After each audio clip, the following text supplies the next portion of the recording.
നമസ്കാരം. ഇപ്പോഴും എനിക്ക് ആ ഞെട്ടൽ വിട്ടുമാറിയിട്ടില്ല. പീഡന കേസിൽ സംവിധായകൻ രഞ്ജിത്ത് അറസ്റ്റിലാകുന്നു. ഒരിക്കലും സംഭവിക്കാൻ പാടില്ലാത്തൊരു കാര്യം, പിണറായി സർക്കാരിൻ്റെ കാലത്ത് ഒരിക്കലും സംഭവിക്കരുതാത്ത ഒരു കാര്യം. സംഭവം തെരഞ്ഞെടുപ്പ് പെരുമാറ്റച്ചട്ടമൊക്കെ വന്നെങ്കിലും പോലീസ് ഇത്തരത്തിൽ പ്രവർത്തിക്കുന്നത് എനിക്കങ്ങോട്ട് വിശ്വസിക്കാൻ കഴിയുന്നില്ല. രഞ്ജിത്ത് പാർട്ടിയോട് ചേർന്ന് നിൽക്കുന്ന ഒരാളാണ്. അതുമാത്രമല്ല, ഈ അതിജീവിത പരാതി കൊടുത്തത് ഞാൻ മനസ്സിലാക്കുന്നത് ജനുവരിയിലാണെന്നാണ്. ആ ജനുവരിയിൽ ഇത്തരത്തിലൊരു പരാതി കൊടുത്തിട്ട് ജനുവരിയിൽ തന്നെ ഈ രഞ്ജിത്തിനെ വേണമെങ്കിൽ അറസ്റ്റ് ചെയ്യാമായിരുന്നു. പക്ഷേ പ്രത്യേക അന്വേഷണ സംഘത്തെ രൂപീകരിച്ച് ഈ ഒരു പരാതിയിൽ കഴമ്പുണ്ടെന്ന് കണ്ടെത്തി ഒരുപാട് തയ്യാറെടുപ്പുകളും നിരീക്ഷണങ്ങളും ഒക്കെ നടത്തിയതിനു ശേഷമാണ് രഞ്ജിത്തിനെ പിന്തുടർന്ന് പിടികൂടിയത് എന്നാണ് നമുക്ക് മാധ്യമങ്ങളിലൂടെ മനസ്സിലാക്കാൻ കഴിയുന്നത്. ഇത്തരത്തിൽ രഞ്ജിത്തിനെ പോലെ ഒരാളെ ഒരു പരാതി, ഒരു ലൈംഗിക പീഡന പരാതിയുടെ അടിസ്ഥാനത്തിൽ, അതും ലൈംഗിക പീഡനമൊന്നും നടന്നിട്ടില്ല, മോശമായി പെരുമാറി, അശ്ലീലാംഗം കാണിച്ചു, സ്ത്രീത്വത്തെ അപമാനിച്ചു എന്നൊക്കെയുള്ള താരതമ്യേന പി കെ ശ്രീമതിയുടെയും എ കെ ബാലൻ്റെയും ഭാഷയിൽ പറഞ്ഞാൽ താരതമ്യേന തീവ്രത കുറഞ്ഞ ഒരു പീഡന ശൈലി, അതാണ് രഞ്ജിത്ത് നടത്തിയതെന്നാണ് നമുക്ക് മനസ്സിലാക്കാൻ കഴിഞ്ഞിട്ടുള്ളത്. അപ്പോൾ അങ്ങനെ ഒരു തീവ്രത കുറഞ്ഞ പീഡനം നടത്തിയ ഒരാളെ ഇത്തരത്തിൽ വലിയ സന്നാഹത്തോടുകൂടി, വലിയ തയ്യാറെടുപ്പോടുകൂടി അറസ്റ്റ് ചെയ്തു എന്ന് പറയുമ്പോൾ എനിക്കൊരിക്കലും അങ്ങോട്ട് വിശ്വസിക്കാൻ കഴിയുന്നില്ല. അതിന് കാരണമുണ്ട്. 1.5 വർഷം മുമ്പ് ഹേമ കമ്മിറ്റി റിപ്പോർട്ട് പുറത്തു വന്നതിന് ശേഷമാണ് നടനും കൊല്ലം MLA മുകേഷിനെതിരെ ലൈംഗികാരോപണം ഉയർന്നു വന്നത്. അത് മുകേഷിനെതിരെ മാത്രമായിരുന്നില്ല, ബാലചന്ദ്രമേനോൻ, ജയസൂര്യ, മണിയൻപിള്ള രാജു, അങ്ങനെ പലർക്കെതിരെയും ഇത്തരം ആരോപണങ്ങൾ ഉയർന്നു വന്നു. പക്ഷേ മുകേഷിനെ അറസ്റ്റ് ചെയ്യാൻ പോലീസ് തയ്യാറായില്ല. എന്ന് മാത്രമല്ല, മുകേഷിനെ ചോദ്യം ചെയ്തത് പോലും അത് വളരെ രഹസ്യമായിട്ടാണ്, മൊഴിയെടുത്തത് വളരെ രഹസ്യമായിട്ടാണ്. മുകേഷ് പോലീസ് സ്റ്റേഷനിൽ ഹാജരായത് വളരെ രഹസ്യമായിട്ടാണ്. അതുകൊണ്ട് തന്നെ മുകേഷിനെതിരെ അത്തരമൊരു നടപടിയൊന്നും ഉണ്ടായില്ല. പാർട്ടി എപ്പോഴും മുകേഷിനോടൊപ്പമായിരുന്നു. അന്ന് മുകേഷിനെ അറസ്റ്റ് ചെയ്യാത്തതിൽ പല വിചിത്രമായ വാദങ്ങളാണ് പി കെ ശ്രീമതി ഉൾപ്പെടെയുള്ള CPM നേതാക്കൾ പറഞ്ഞത്.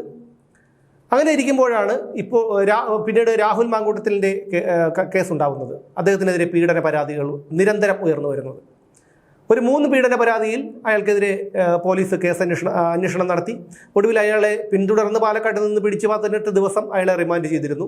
സമൂഹ മാധ്യമങ്ങളിലൂടെയൊക്കെ വലിയ രീതിയിലുള്ള അവഹേളനത്തിനൊക്കെ പാത്രമായി. പിന്നീട് കോടതി തന്നെ ഇതിലെ പൊരുത്തക്കേടുകൾ ചൂണ്ടിക്കാണിച്ചുകൊണ്ട് അയാൾക്ക് ജാമ്യം നൽകി. പിന്നീട് അയാളുടെ ജാമ്യം റദ്ദാക്കണമെന്ന് ആവശ്യപ്പെട്ടുകൊണ്ട് പ്രത്യേക അന്വേഷണ സംഘം കോടതിയെ സമീപിച്ചു. പക്ഷേ കോടതി അതിന് അനുവദിച്ചില്ല. അങ്ങനെയൊക്കെയാണ് കാര്യങ്ങൾ. അങ്ങനെ ഇരിക്കുമ്പോൾ ഈ രഞ്ജിത്ത് എന്ന് പറയുന്ന ഈ ഇടതുപക്ഷ സഹയാത്രികൻ 1989 SFIയിലൂടെ ജീവിതം തുടങ്ങിയെന്ന് അവകാശപ്പെടുന്ന രഞ്ജിത്തിനെതിരെയും അന്ന് ആരോപണങ്ങൾ ഉയർന്നു വന്നിരുന്നു. അന്നൊരു ബംഗാളി നടിയായിരുന്നു ആരോപണം ഉയർത്തിയത്. അത് രഞ്ജിത്ത് ശക്തമായി നിഷേധിച്ചു. അതിനുശേഷം കോഴിക്കോട്ടുള്ള ഒരു പയ്യൻ ഇത്തരത്തിൽ ബാംഗ്ലൂരിൽ കൊണ്ടുപോയി തന്നെ പീഡിപ്പിച്ചു എന്ന് പറഞ്ഞ് രംഗത്ത് വന്നിരുന്നു. ആ ആരോപണവും രഞ്ജിത്ത് നിഷേധിച്ചു. പക്ഷേ ഇപ്പോൾ ഒരു പരാതി കിട്ടിയിരിക്കുന്നു. രഞ്ജിത്തിനെ വളരെ സാഹസികമായി പോലീസ് അറസ്റ്റ് ചെയ്തിരിക്കുന്നു. മുഖ്യമന്ത്രി പറയുന്നത് ഈ പരാതിയെക്കുറിച്ച് തങ്ങൾക്ക് അറിയില്ല എന്നുള്ളതാണ്. മന്ത്രി സജി ചെറിയാൻ പറയുന്നത് തങ്ങൾ വേട്ടക്കാരനോടൊപ്പമല്ല, ഇരയോടൊപ്പമാണ്. കാരണം നമ്മൾ സാഹചര്യം കൂടി നോക്കണം. തെരഞ്ഞെടുപ്പിൻ്റെ കാലമാണ്. അപ്പോൾ അതുകൊണ്ട് അത്തരത്തിലുള്ള ഒരു നിലപാടൊക്കെ നമുക്ക് പറയേണ്ടി വരും.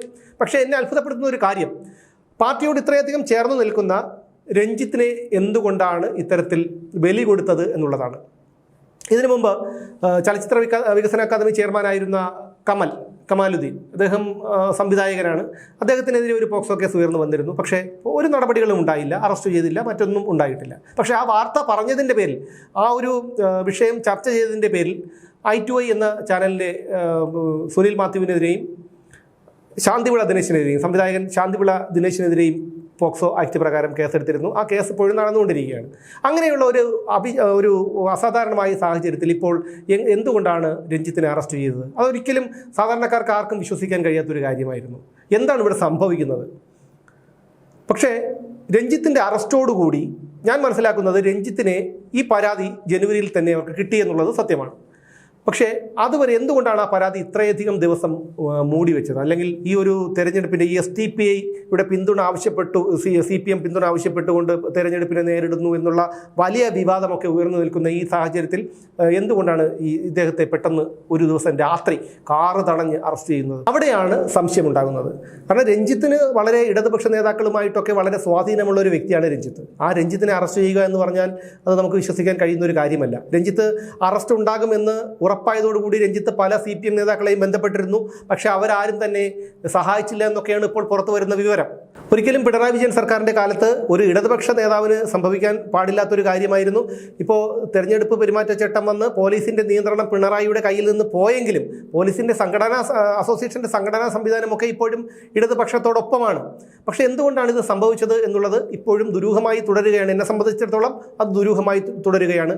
ഒരു പരാതിയുടെ അടിസ്ഥാനത്തിൽ മാത്രം ഏകദേശം 1.5-2 മാസത്തെ ഒരു തയ്യാറെടുപ്പുകളൊക്കെ നടത്തി ഈ പരാതിയിൽ വാസ്തവമുണ്ടോ എന്നൊക്കെ കണ്ടെത്തി ഒരു പ്രത്യേക സാഹചര്യത്തിൽ രാത്രി വളരെ അതിസാഹസികമായി അറസ്റ്റ് ചെയ്തു എന്ന് പറഞ്ഞാൽ അത് ഒട്ടും അങ്ങോട്ട് വിശ്വസിക്കാൻ കഴിയുന്ന ഒന്നല്ല. എന്തായാലും പീഡന കേസിൽ രഞ്ജിത്ത് അറസ്റ്റ് ചെയ്യപ്പെട്ടിട്ടുണ്ട് എന്നുള്ളതും അയാൾ റിമാൻഡിലാണ് എന്നുള്ളതും ഒരു യാഥാർത്ഥ്യമാണ്. ഇതിൻ്റെ പിന്നിൽ എന്താണ് സംഭവിച്ചത് എന്നുള്ളതാണ് ഇപ്പോഴും അജ്ഞാതമായി തുടരുന്നത്.